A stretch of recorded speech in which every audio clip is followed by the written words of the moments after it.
Hello, everybody, and welcome to our next LeagueSpot Spot Talk. I'm here with two amazing gentlemen here to talk about chess today as an esport. My name is Andrew Barnett. I'm the CEO of LeagueSpot. We've got Joe Lee from chess.com. He is the Collegiate Chess League Commissioner as well. And then, of course, JJ Myers. We all know him, the Director of Competition at NACE. Do you guys want to give a quick intro about, what you do with your jobs, a little bit about your background with chess, and we'll get this thing started. Joe, why don't you go first? Thank you so much for having me, Andrew. It's a pleasure. So, yeah, I started chess actually relatively late for most chess players. I started in high school at 16. So, I've been playing for about 10 years now. I was the chess club president at both my high school and college at UCLA.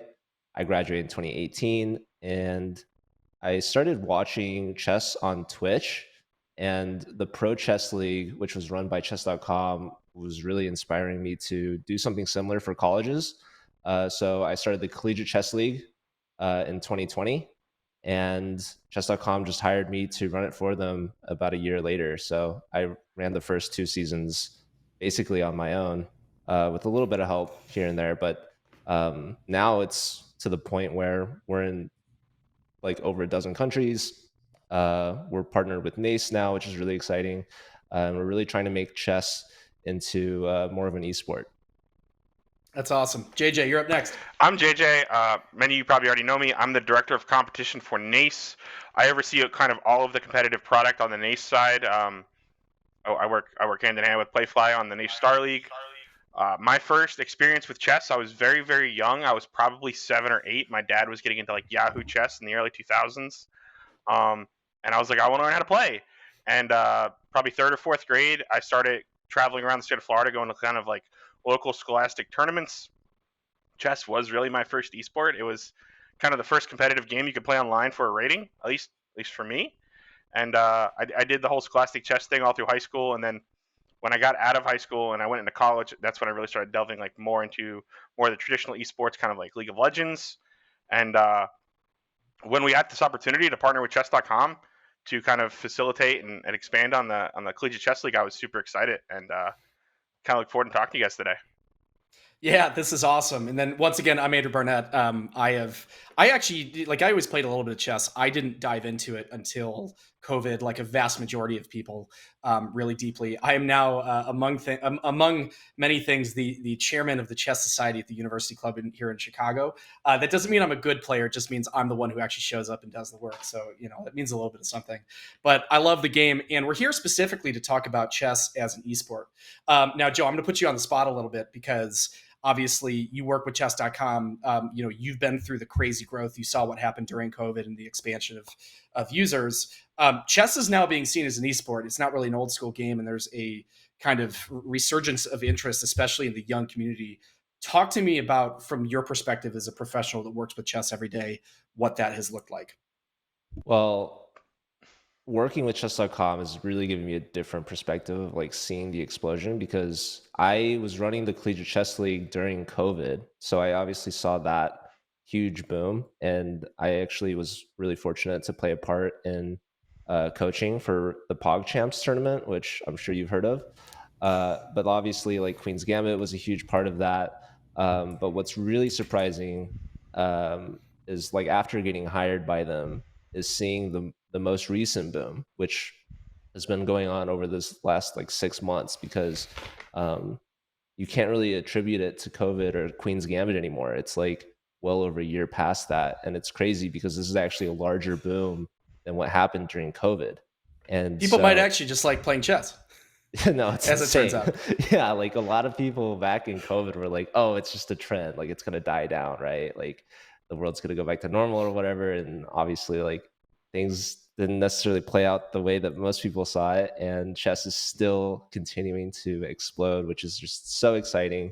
Uh, there's this huge buzz. Like everyone at chess.com is obviously super excited. Um, and it's really cool to see like all this chess and social media and like flooding the schools, and there's like all these articles about everything. So yeah, it's a really super exciting time for us.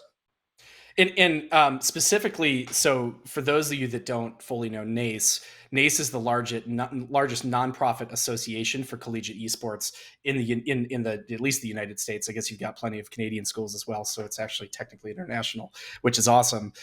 So JJ oversees competition as a whole within NACE, and NACE has many member schools, hundreds and hundreds. So break it down for me, JJ. Talk to me about like why was chess interesting for you from in association that's been around for a reasonable amount of years, that has kind of done a lot of the more traditional esports game. Why is chess new for you, and why did you want to jump into it?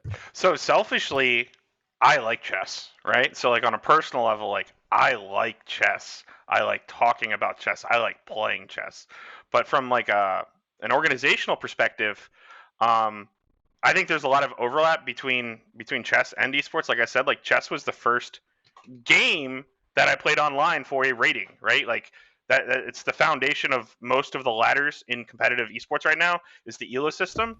Um, and people started to notice there was a lot of crossover between esports people and chess people. And then you saw some of these professional esports organizations picking up chess streamers and chess players. And then all of a sudden we're like, well, there's more than just a little bit of crossover. And we kind of started talking about chess. And I work hand in hand with the competition council for NACE. And every now and then chess would come up in a meeting like, did you see this pro team did this or they did that? And then we got the opportunity to partner with chess. And then we're like, by our definition, is chess an esport? It took us all 5 seconds. We're like, yeah, it is. And Yeah, well, the moment we saw people on stage in person playing with computers back to back against each other, it's like, yeah, that's an esport. that's an Like, this is esport. a board game. It's Yeah. a board game. And And you're, yeah. so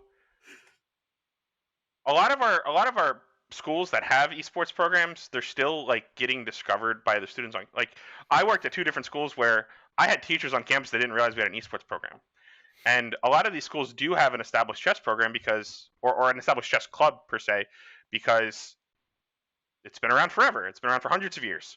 So it was just a natural fit to connect kind of these chess clubs with these varsity programs and unlock additional resources for chess, expanding the footprint of an esports team on campus, recruiting additional students to have opportunities in a way that maybe they wouldn't before. So for us, it was just a natural fit. Chess meets kind of all of our criteria of what an esport is, and like it's arguably the first esport.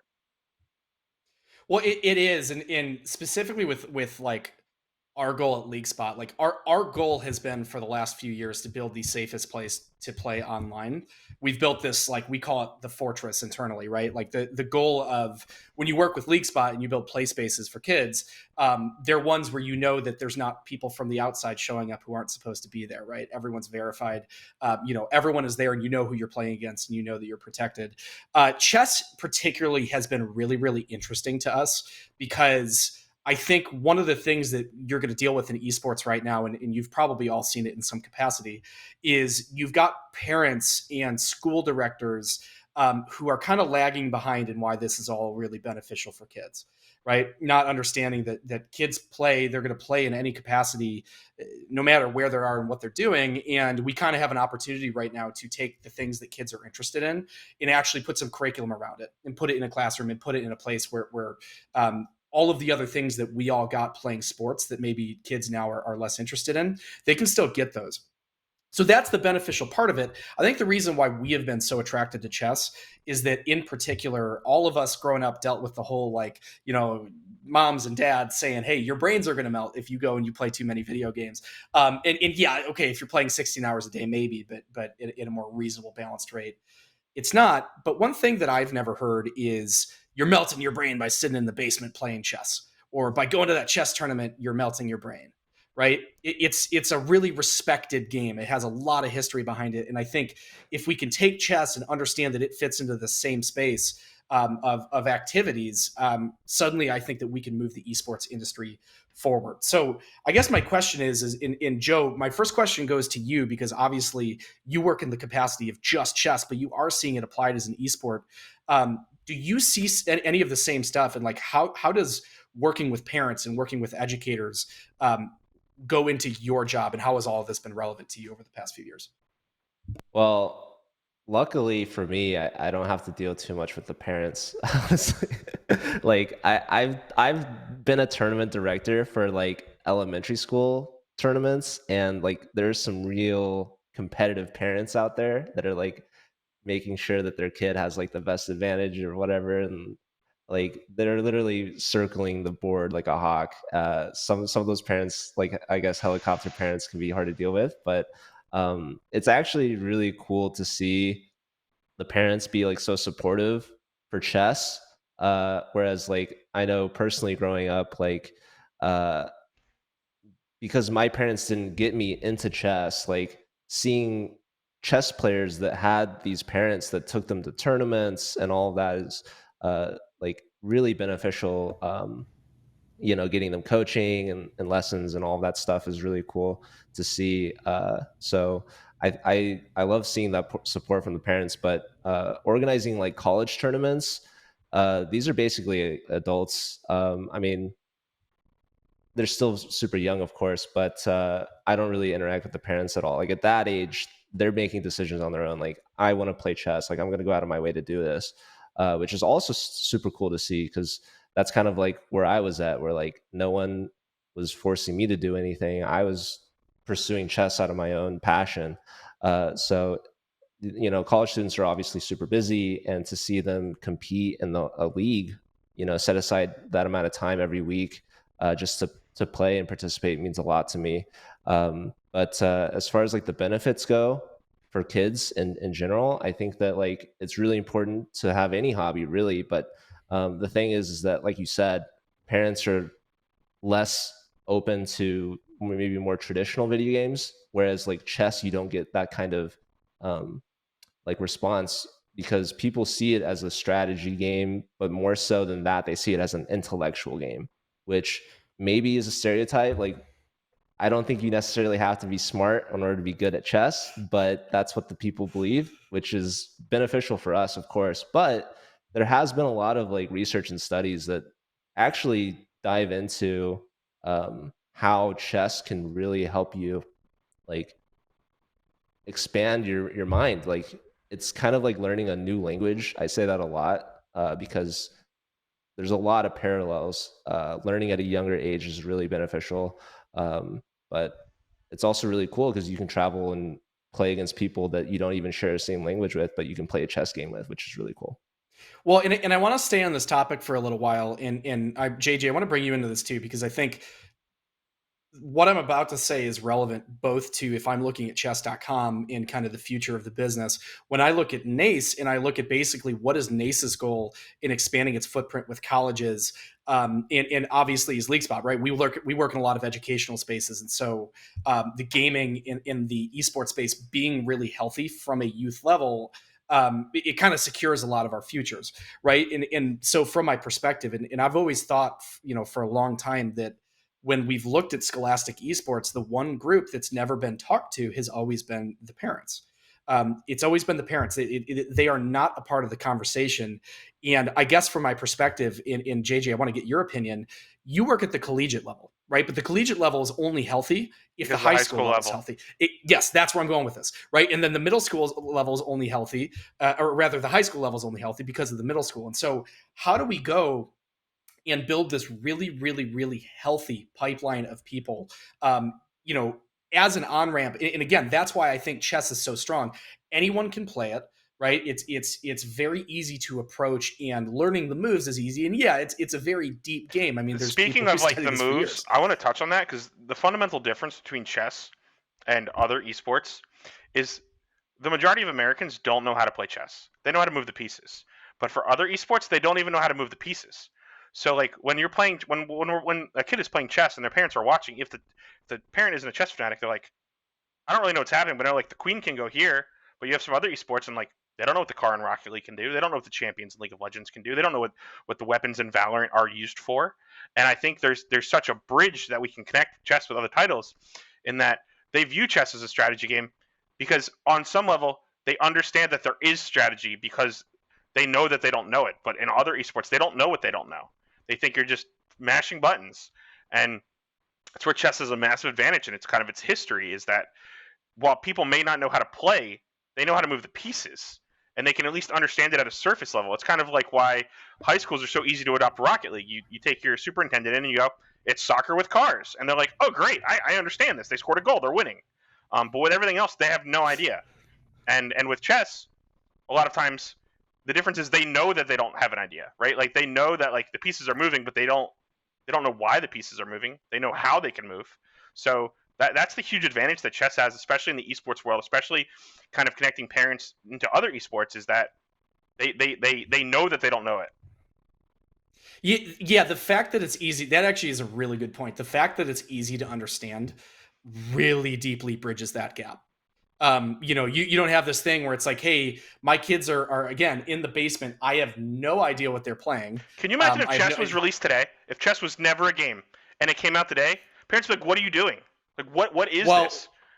We did talk about chess too. We were, you know, as we were prepping for this, we said, you know, we need an RTS version of chess. Hey, MrChess.com, Joe Lee, do you think that there's a team R&D on the inside that you could tell us about that's working on chess 2 right now? Well, I know they came out with first person shooter chess. I think that's the new chess 2.0.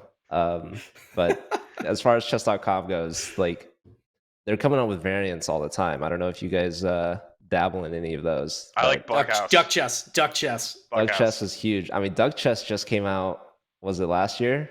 And yeah, it was last year. I think we actually might do a summer season with Duck chess variant. But Bughouse is definitely my favorite as well. Have you ever played that, Andrew? I've never played it. No, I gotta play have to with try JJ. it. That's Yeah. So like, you know how when you go to a Smash tournament, there's always people playing singles on the side, or they have other events on the side. Every chess tournament I've ever been at, you'll see a massive amount of boards and they're playing Bughouse, which is just 2v2 chess, and like your teammate's white, or one of your teammates is white and you're black, or vice versa. And like when you take your opponent's piece, you can trade it over to your partner, and it's wild, it's fantastic, it's chaotic, it's great. That's awesome. Yeah, we do Bughouse I'm every into that. summer too. No, we have to do the one I like is when you've got 4 people together. One person's the brain and the brain, and one person's the hand. Yeah, hand and brain. Yeah. Classic. That one's a good one. No, that's very good. And I do have to quickly ask, we put this on the agenda. I've got my opinion. This is probably the spiciest part. Chess, is it a sport? Is it an esport? Is it an activity? What the hell is it? Joe, you first. I think it's everything, man. Chess it's not only a sport, it's also like you guys were saying, it's probably the first esport, which I think is hilarious because like there's people out there that don't even see chess as an esport. I think that chess is like the best of both worlds. Like in traditional sports, there's like obviously a huge physical element. Like you have to be very balanced with like your body, basically. Like, well, depending on the sport, of course, but like think of basketball. Like you get a huge advantage if you're really tall, whereas like in chess, like your height doesn't matter, right? Like there's zero barrier to entry essentially for chess physically, right? It's a mind game, but also it's an esport because you can play it online. You know, it's a competition. So I mean, I don't know if you guys have a more succinct like definition of an esport. I pseudo agree with a lot of what you said, but like my entire life I've been told your mind's a muscle like anything else, and you got to train it. And if your mind's a muscle like anybody else, then it's a physical activity, and it's a sport. It's an esport. It's a sport. Like where are you going to draw the line? You're going to draw the line at like bowling. Like you throw the ball. Like I don't need to be a huge guy pushing someone around on the defensive line for bowling to be considered a sport. Like chess is a sport. Esports are sports. I think mind games are sports. Want to know what my answer? My answer is who gives a damn? I've always thought that. You go on Twitter, and this was happening since the beginning of esports, where you've got all the esports people who've been sitting here trying to justify, like, yeah, we're a sport, and then there's some dude who's on the bottom who's like a traditional conservative guy who's like, that isn't a sport like back in my day. And I'm just sitting here, I'm like, who cares? It's an exclusionary conversation happening in a space that's trying to be as inclusive as possible. Well, okay. I do want to actually slightly disagree on that one. In this one's a little off agenda, but it's a conversation that I want to have because I have thought for a long time the esports space has actually been relatively exclusionary. Like, think of the opinion of, someone coming in like an outsider, right? We talk about the esports outsiders. And this space has been so troubled, right? There have been all these people who came in from the very beginning of the esports space, and it was when all the VC money was coming, and they were saying like, hey, this is a quick buck I can make, this is a huge business opportunity, we're going to treat this just like sports. And it set the space back quite a bit. And so I think you have this like counter push from a lot of the endemic esports people that are like, no, like you have to be an insider to be a part of our club, so to speak. I've seen a lot of that, and I'm curious, like I have two questions. First one's to JJ. Like, you've obviously been a big part of that in the center of collegiate esports. How do we fix that, and how do we make esports a more like inclusive place for I everybody? think esports is extremely inclusive, right? I think a minority of people have a majority of the money, and the money is drying up. So they had an outsized voice or an outsized vote on how things happen. But inherently, I think esports is incredibly inclusive. The barrier to entry is incredibly low. You have all demographics all across the country, rich, poor, any race, ethnicity, religion. People can pick it up and play. Like it's like we've gotten to the point where there's esports on phones, right? Like the barrier to entry is incredibly low. I think esports is an incredibly inclusive space. That doesn't mean there's not bad actors. There's bad actors everywhere, right? Like every year you see some new sports scandal that came out where there's some group getting marginalized, right? I think esports as a whole, in its purest form, is incredibly inclusive. And you have massive nonprofits in the space that are doing great work to make it more inclusive, right? Like I'm not like ignoring NACE for a second. Like you have places like Gamers which are promoting women in the space. HBCUs have taken a great investment into esports. Granted, it's more on the console side than it is on the PC side, but everything is growing. I think esports as a whole is an incredibly inclusive space, and it's really easy to get recency bias when you see some scandal come out where some group is doing something nefarious or there's a person doing something nefarious. But as a whole, esports is incredibly welcoming.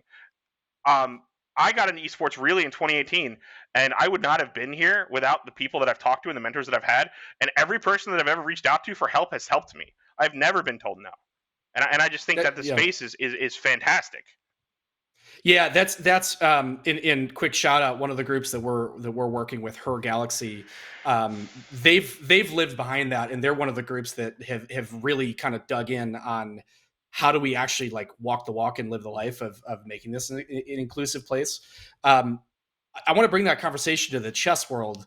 Obviously, chess is, and we talked about this yesterday, Joe, it's a space that is predominantly male dominated. That always has been the case for years. You look at the world championship. Obviously, with this becoming more accessible and this being played online, a lot of the content creators are now women. It's not just, a completely male dominated space. Where has your work brought you, and where do you see chess becoming a little more applicable for everybody in an open space? Same as we talk about for the rest of esports.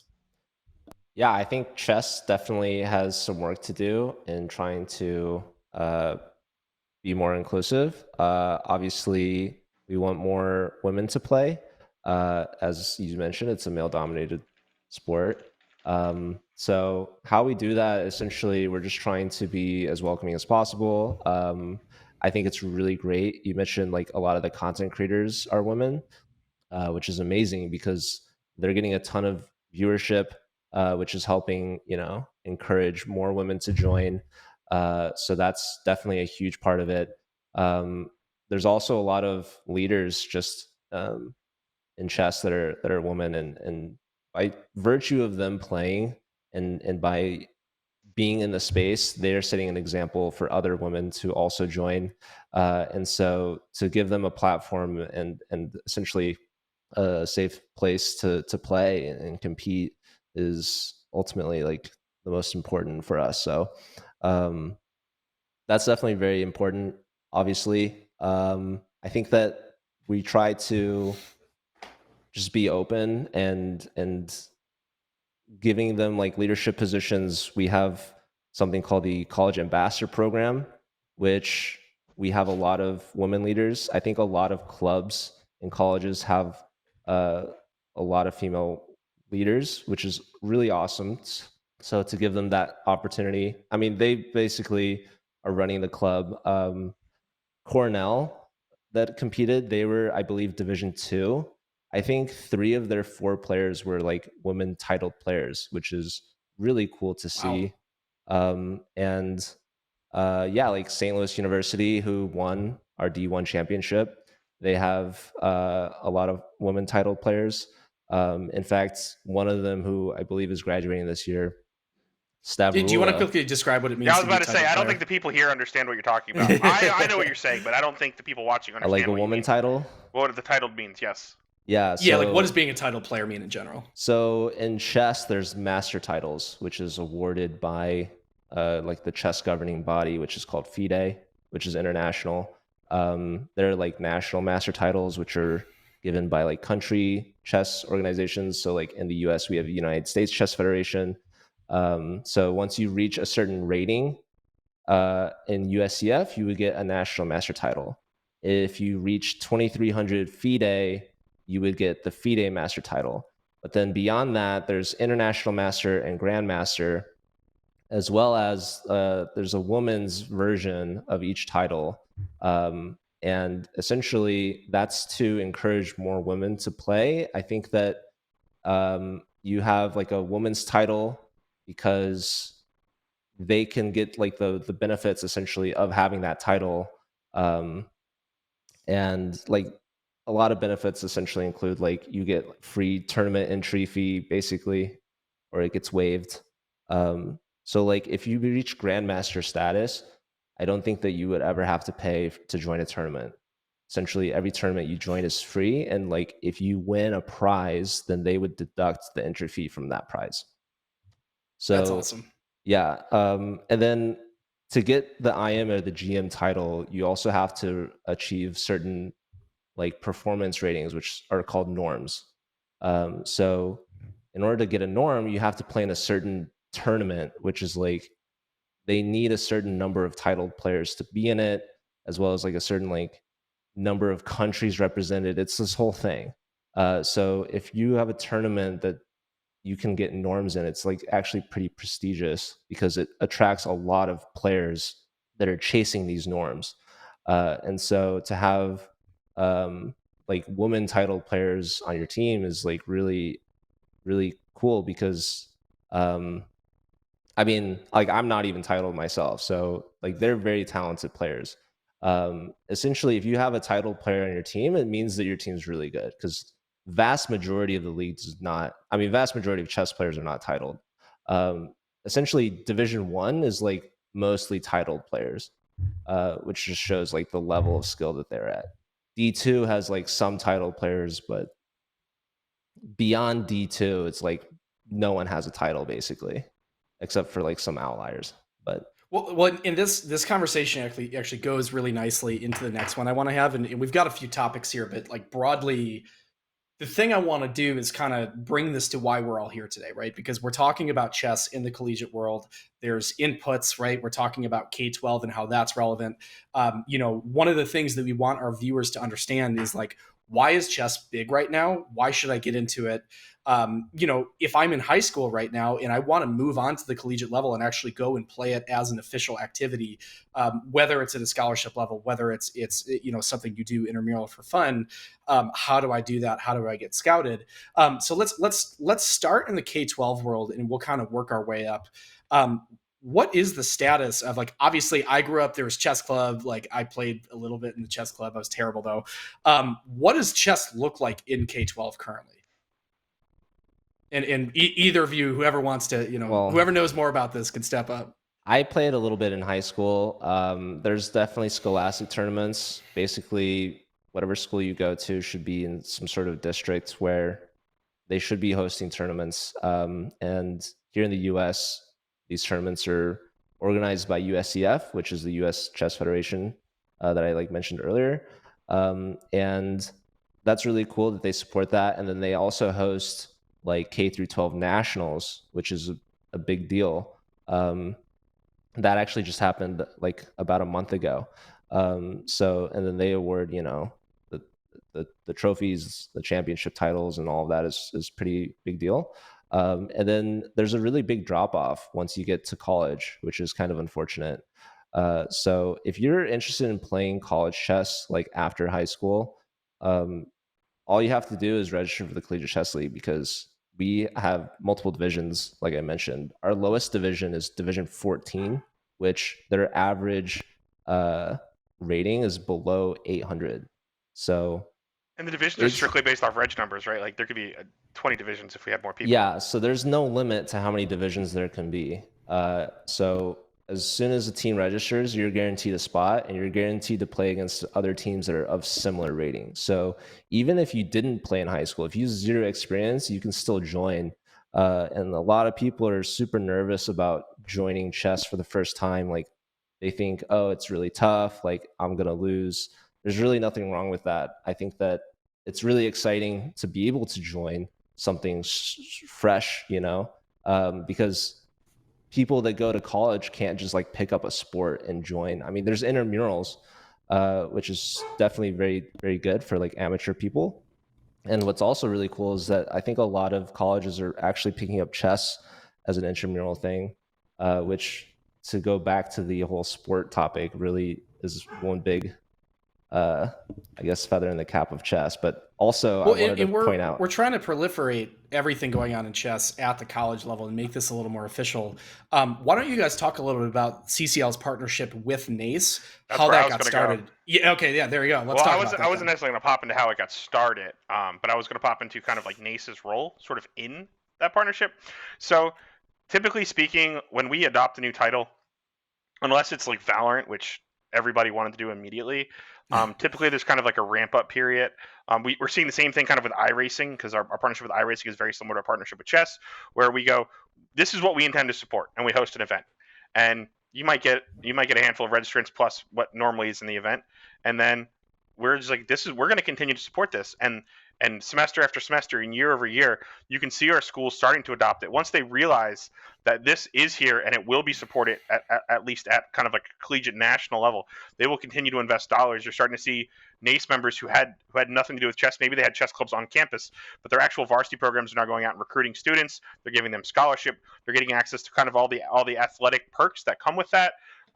Early class registration, so you can play around registration deadlines and class schedule with matches, and kind of the tutoring for the students that need it. But the whole athletic suite of benefits is starting to get given to some of these chess players that are getting recruited. And the longer this kind of goes on, and the more we do it, the more you're going to see these schools invest real world dollars into this, because they can see the benefit that it has for the students. They can see the benefit it has for the institution itself. And Joe, talk about, like, from the chess.com side, and especially CCL, like, how did this expansion and this work with NACE benefit you guys? well, NACE has a huge connection with a ton of universities and colleges that we never would have even thought of reaching. Like I look at the list of NACE schools and I'm like, I don't even know what most of these schools are. Yeah. So like 250 something plus change. Yeah, our fall season, we had the most schools participate because we changed our format to an individual format. So I think one barrier to entry to the league is that you need a team of 4. So when we joined NACE, it made a lot of sense to an individuals tournament, because maybe a lot of these esports clubs or students see chess as an option for the first time, and they're like, wow, this is so cool. Like, I actually really want to play and do this, but maybe they don't have a club or maybe they don't have a team. Well, doing individuals was it allowed us to get the most schools ever to compete, which is really exciting. So that was one huge benefit right off the bat. And yeah, just going off of what JJ said, like essentially merging chess with the esports programs at a lot of these schools, you open up a whole world of possibilities of all the perks and benefits that these esports programs are getting, where typically or traditionally the chess club isn't part of that. So chess traditionally at the collegiate level is very underfunded. Like a lot of these clubs are just completely student run and only exist because of the like amazing leaders that the clubs have. But they're not getting a lot of support from the institution itself. So if you lump chess along with the esports program, then you get a ton of benefits. So I know a lot of schools are getting like esports facilities, which is super exciting. And I'm hoping that the chess club can use that to play and to stream, and to just really like join and become part of that like esport family that a lot of these schools are creating these communities for. Which is And also really obviously, cool because I'm going to shout out LeagueSpot right here, is because when they go in and they sign up for CCL, even if they don't know who the other chess players are on campus, they now can see inside their institutional hub that these other 10 people are playing chess, and it makes it really easy for the students to find each other. So that's my shameless plug for LeagueSpot. It's a fantastic platform. I love it. thank you, and we love you. Joe, in noting about your work at chess.com, obviously chess.com is not a nonprofit. There are goals. Tell us a little bit about your job and like at the end of the day, what do you have to accomplish within the collegiate chess world for your job to be done successfully? So obviously, I run the Collegiate Chess League. So when we partnered with NACE, I had to essentially outline like, here's what we expect from you guys. This is what needs to be done. Because NACE went through a lot. I guess LeagueSpot as well. I still confused about how exactly it works, but you guys like created a whole platform for like, I mean, you already had a platform for teams to register and like be put into like a tournament and all of that, but specifically incorporating chess and like linking your platform to have the players play on chess.com was like a huge part of it. And that was, Shout out to one of our developers, yeah. Mr. Matt Bennett, who tanked that work. He is a chess player, and he actually joins me at the club Nice. downtown within my chess society. So yeah, that's who did that work. He is the man. We like him. It definitely helps to have developers that understand chess, because explaining, how the tournament works can be a lot and very daunting for like someone that just doesn't understand, but luckily there's a ton of parallels, right? Like you guys understand how college competition works. It doesn't really matter like what the game is. So that was pretty smooth. But yeah, like my day to day, essentially like running and operating the league, making sure that the matches are getting played, that the captains know like who they're playing next, who their players are, like the deadlines to register. A lot of like communication, and I also am responsible for broadcasting the matches and creating the stream schedule for that, producing, commentating. It's a lot, but I think It's a lot chess.com of is work. definitely going to be investing a lot more into that space, which is really exciting. But that's only like half of what I do, because the other half is running what we call the college ambassador program, which luckily I have some coworkers that help me. My guys Max and Mauricio, and the three of us essentially are operating that program, and that it makes up the entirety of the college growth department at chess.com. And do you sit in meetings and talk about, hey, our goal is we want to get, by the end of, hey, 5 years from now, a certain number of players, or hey, we want to evangelize this out to a certain number of schools? Or is this really in a position where y'all are just looking at this and saying, wow, this is already growth beyond what we would have imagined. We're sort of riding this train and seeing where it can go. Yeah, what's really exciting is that chess.com didn't have a college growth department before the Collegiate Chess League. So essentially, I went to the Pro Chess League finals in 2019, met Danny Wrench, who's the chief chess officer at chess.com. It's a great title, by And the way. yeah, I emailed him like, hey, was just there. Like, obviously, we talked in person, but I was like, here's my idea: take Pro Chess League, but with colleges. And he's like, double thumbs up, like, let's do it. And basically, I was doing this, like, it was my vision, my idea. Like, I was creating the format, the rule book, like, I was managing everything. And I don't think that, like, they were expecting it to pop off like it did, because no one had done this before. This was like brand new. College chess, like there was no competition between them besides like one tournament out of the year, which was like super elite, by the way. Like only grandmasters could really compete, or have the funding to go to it. But I think our first season we had over 30 schools and like over 300 players, and now we've like over quadrupled that. Oh my So gosh. I think that like obviously we want to continue our growth. I don't know if we necessarily have like any particular goals by a certain deadline, uh, because like honestly, it's just growing so much. Like it's already to a point where it's pretty significant. Like I think that we have connections to a vast majority of like legit chess clubs in these universities, but obviously like there's a ton of growth to be had, especially if you look internationally. Like our league is mostly in the US, which I think makes sense, but internationally, like I think every country really could have its own collegiate chess league, and then we do some sort of like international, like regional, I don't know, like championship. It's there's like where the CCL is right now could be so much different from where it could be 5-10 years from now because of Well, just how and much I it's was going to growing. ask JJ, JJ, you've been watching, right? Is this, especially in NACE Star League, is this going to make it to the level of Rocket League? Is it going to make it to the level of League of Legends? And what's it going to take to get there? I mean, like we see the growth and like we see the total number of registrants, and it's really cool. I think the cool thing on my end, seeing this, is that chess is the only title we have that is truly international, right? So like Yeah. inside of NACE Star League, with every other title, you have U.S. and Canada.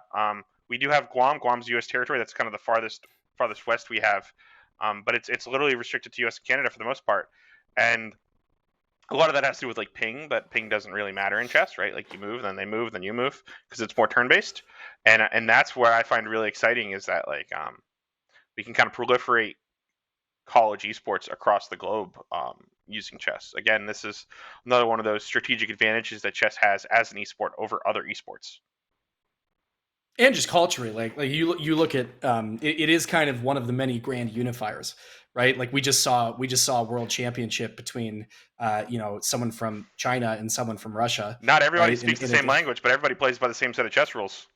Hey, well, that's what Joe was saying. It's actually like learning a new language, right? And you can talk about moves in chess, and you can analyze a game, and you don't have to perfectly speak the same language.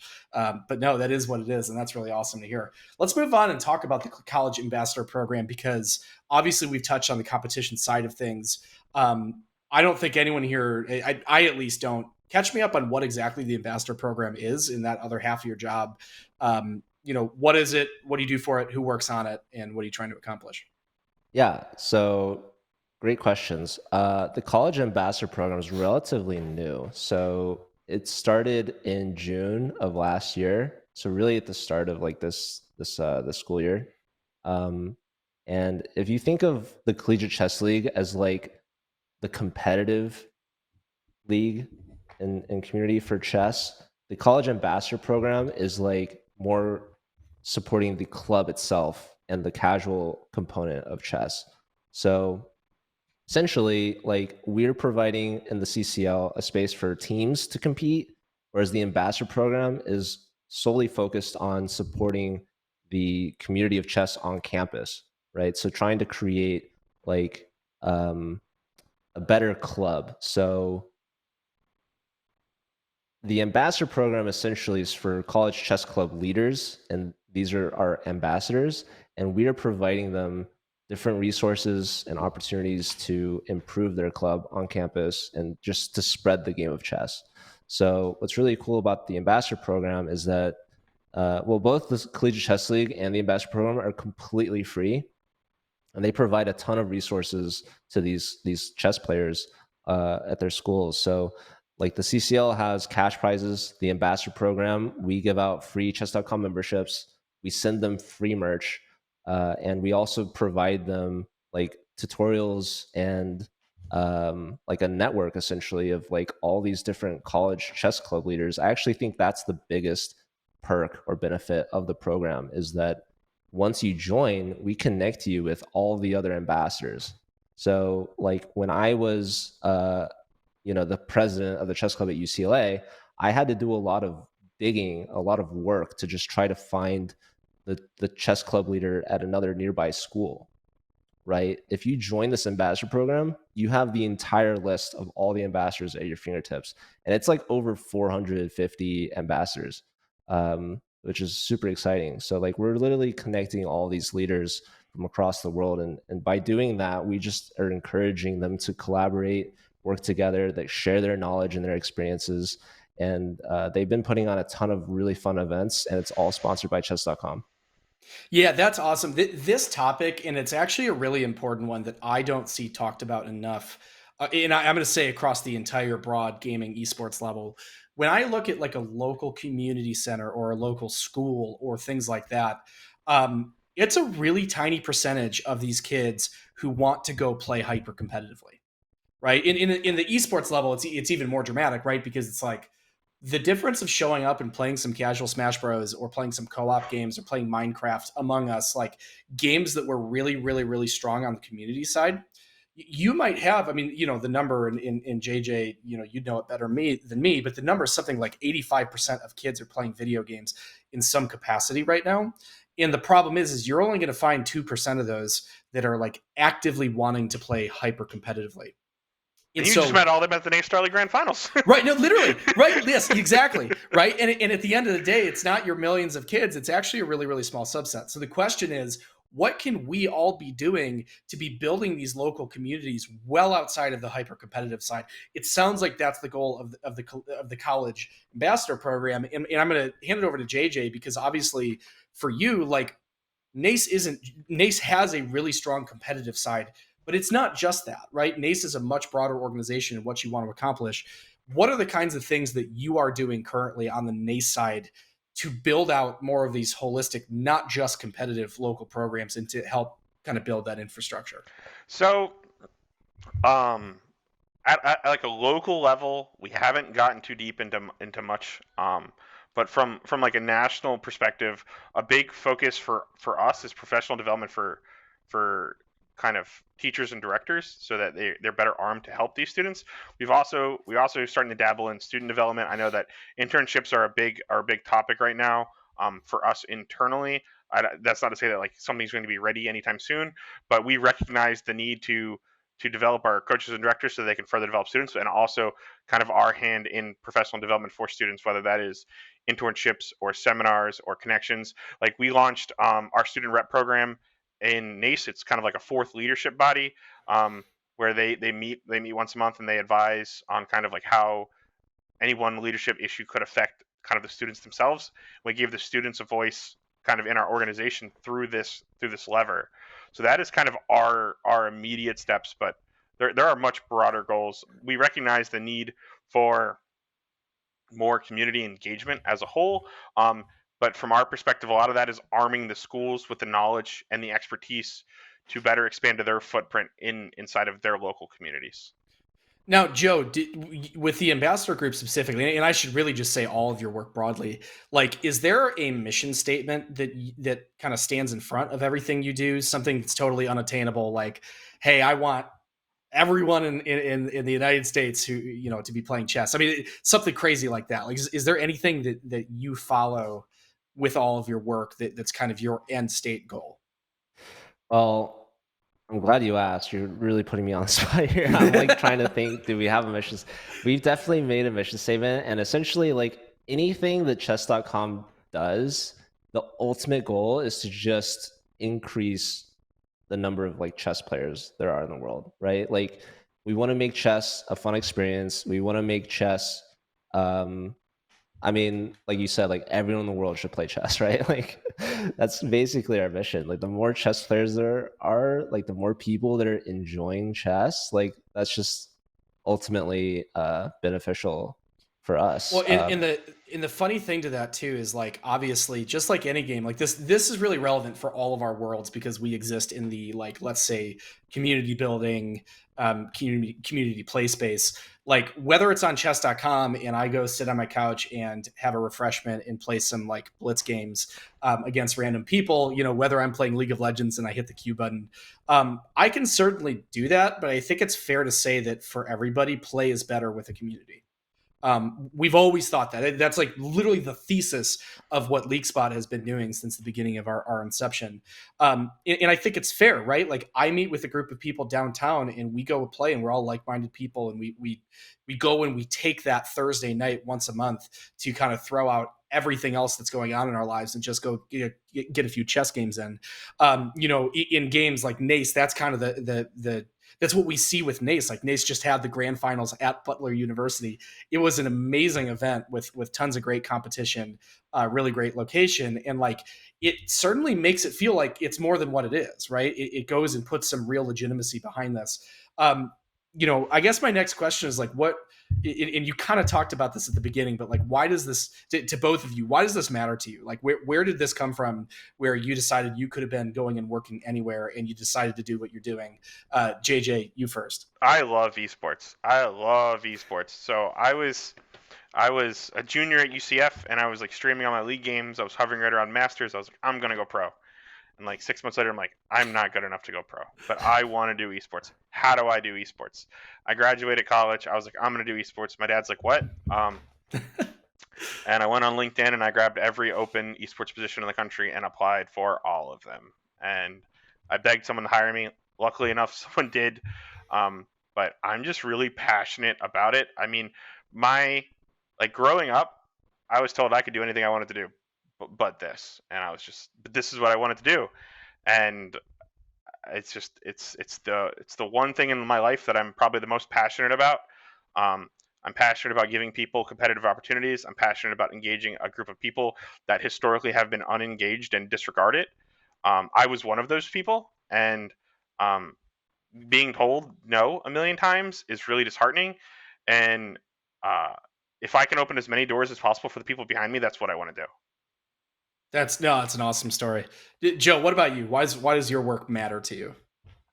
Well, I mean, very similarly, I just love chess. But interestingly, I originally was not looking for a chess job. I was pre-med at UCLA studying molecular biology. And then when I graduated, I was actually working in a cancer research lab. So I was actually really passionate about that. And I was doing chess kind of on the side, just as a hobby, just for fun.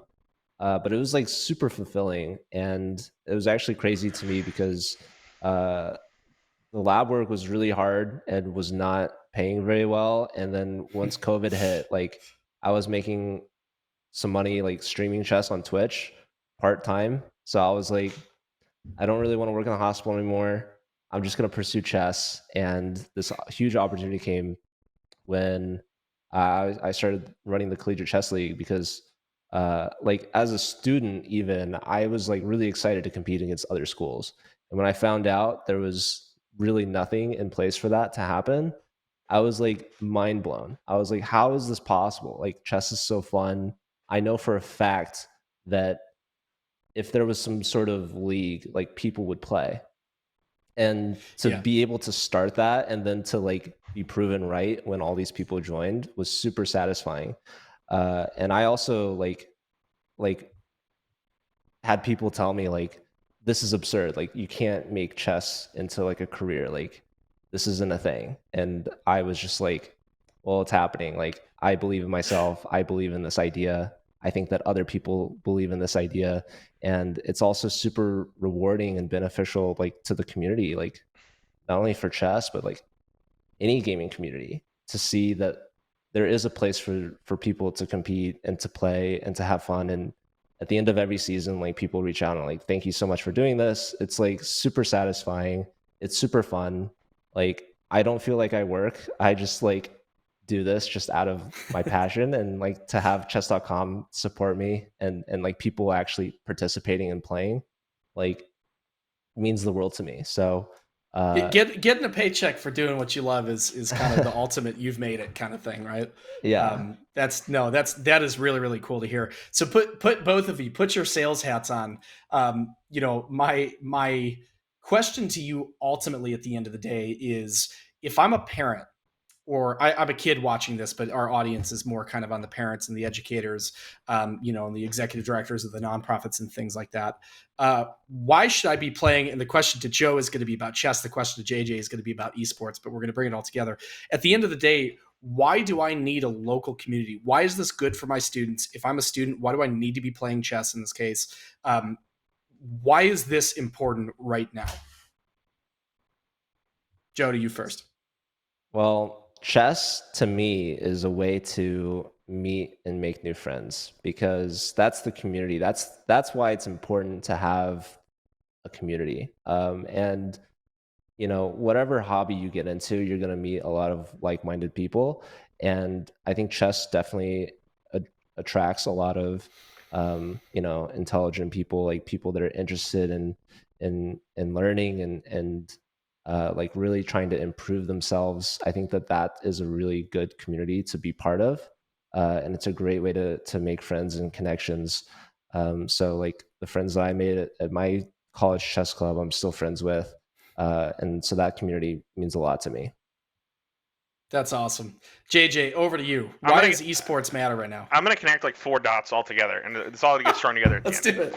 So, esports and gaming is here. I don't think there's anything you can do about it. It's here, and kids are going to do it. You can tell them they shouldn't do it, but they're going to do it anyway, right? And the reason why you need a community is because the internet is a scary place, and people, as like LeagueSpot, you guys have your little fortress over there, but you want to know who they're playing with, right? And that's one. Two, and this is coming from, I'm going to put my director hat back on when I was an esports director. My school that I worked at was a very career oriented school, and it was very STEM focused, and they partnered with local employers and national employers to hire recent grads. And every few years they would get together and we'd be like, what is the institution doing that is good? Like, what do you like about our students? What is the biggest area for improvement? And a lot of it was their social skills, right? Like, we have people that are playing esports very independent of each other, and they're not getting this community aspect. But if you get this structured, you get this in the K through 12 scholastic space, you're now arming these kids with the same set of skills that traditional sports offers these students. You don't play football and you're alone by yourself, siloed off in a corner. You play it with a team, right? You get the structure that's led by a coach. You get the camaraderie that's led by a team. You learn how to lead. You learn how to follow. These are all things that are learned inside of a competitive and very structured environment. And again, this can go out to, like, it doesn't necessarily have to be competitive. It can be very community focused. But by kind of regulating this and getting good actors in the space and promoting best practices, these students are learning and they're growing and they're becoming better, more well-rounded individuals because of it. If you have a son or a daughter or anything in between, and they do not want to play traditional sports, and you want to make sure they get socialized, like they're gaming whether you want to or not. So might as well promote best practices. Like that is my pitch for esports, because there was nothing my parents could have done that would have kept me away from the computer, right? If we could have just promoted it, and did it in a very safe environment, I think everybody would have been well off for it. Well, I'll tell you from personal experience. Again, I've lived.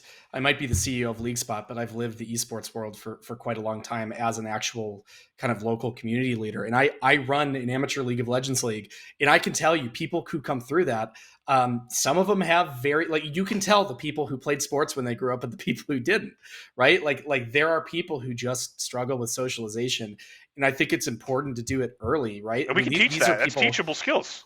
Well, and the thing is like, again, I went to school for computer science. I was in the League of Legends club at the time at Michigan State. I was there in that club about a decade ago, and like there were a lot of people that met over one common thing. And again, it didn't matter that we were playing sports or esports or whatever we were doing, but the fact that we could get in a room and like experience loss. Right. The feeling of losing is terrible, and the ability to not go and say awful things to your teammates and to understand how to conduct yourself. It's a really important skill through life, right? Like the most successful people lose and lose and lose over and over. And so these are important things. And the ability, whether you're playing chess, whether you're playing it through esports, whether you're doing it through the K-12 setting, the collegiate setting, or otherwise, it's important, right? Play is the most like primal things that humans do, right? In fact, animals, it's not even a human thing. Like all animals play. That's kind of the common language across anything. And that's where all this comes from. And it just so happens that building real community and infrastructure behind all of it is the way that it moves forward and grows and makes it amazing for everyone. So yeah, I don't know. That's really all I have to say for all of that. As we wrap up here, I do have a question from a viewer, and this one's for you specifically, Joe. Is there an official chess season like traditional sports, or is this all done through local tournaments? How does like that infrastructure work? That's a great question, because like traditional sports follow a season, because like Weather. Yeah, outside stuff, you know.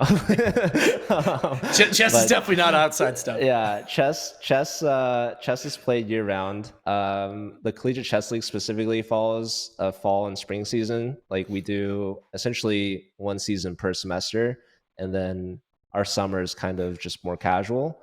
But like as far as professional chess goes, there's always events going on. I think that the World Tour, which is the biggest one, is essentially determining the candidates for like the World Championship. But there is like a Pro Chess League season, which is like following a more team format. So it's year round. I think like it depends on like even the World Championship. I'm not even sure. Like they do it. It's not even like every year. It's like every other year year, or two or something. But there's also like the Olympic season. I think chess is doing the Olympic esports right now, which is really cool. And unfortunately, we don't have like more. I would love to keep talking to you guys about this stuff, but yeah, they're streaming that right now. It's got like more viewers than the Valorant channel. Oh my gosh, that's crazy. Well, yeah, you are unfortunately right. This conversation has been awesome, but we do have to wrap this up with a close. Anything all like in each of your positions, is there anything you want the world to know right now, whether it's about just chess or esports, whether it's about your specific organizations or what you're trying to accomplish? Any final words that either of you want to say? Joe, you first. Just play chess. Keep it play simple. chess and support your esports, man. Support gaming. I mean, Play chess. I'm going to echo some what he said, but like if you have a child that is interested in esports, like do not squash their passion. Like it's like they really care about this, and like you can put them in an environment that'll be very healthy and very structured for them. But definitely promote them. The people who care really care, and they care a lot more than you would ever know. People like the three of us, right? We all got to grow up and get a job doing the thing we love, and not many people get to say that. And I think more and more people really should be pushed towards kind of following the dreams, and especially doing it. Like none of us became NFL level players, right? We support the infrastructure around all of that, and that's applicable for everybody. So anyway, folks, everyone who tuned in to watch, thank you so much for taking your 11 o'clock to 12 Central Time, 12 to 1. This has been a really awesome conversation. I've been joined with Josh JJ Myers from NACE, Joe Lee from chess.com. This has been a really great conversation. Thank you so much for tuning in, and have a great rest of your day. Thanks, guys. Talk to y'all soon. Thanks.